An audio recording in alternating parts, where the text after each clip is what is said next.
विजयनगर साम्राज्य के राजा श्री कृष्णदेव राय अपने राज्य में टूरिज्म प्रमोट करना चाहते थे, जिसके लिए उन्होंने एक खाली पड़े मैदान में एक जू बनाने का ठाना। तो वो आत्मराम को जू के क्षेत्र की फेंसिंग करने के लिए कॉन्ट्रैक्ट देते हैं।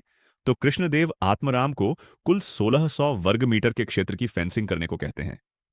तो इसके लिए आत्मराम कृष्णदेव से 2000 सोने के सिक्के मांगता है, और कृष्णदेव राय 2000 सोने के सिक्के आत्मराम को दे देते हैं।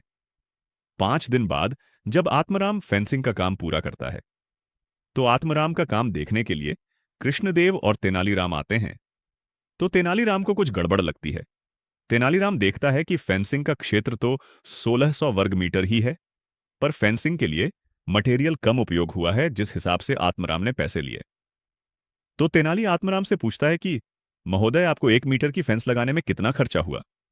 तो आत्मराम कहता है 1 मीटर के लिए उसे 10 सोने के सिक्के लगे। तब तेनालीराम समझ जाते हैं कि आत्मराम ने क्या झोल किया था। तो देखो, जैसा कि महाराज ने 1600 वर्ग मीटर के क्षेत्र की फेंसिंग करने के लिए कहा था, और आत्मराम ने 1600 वर्ग मीटर के क्षेत्र की फेंसिंग ही की।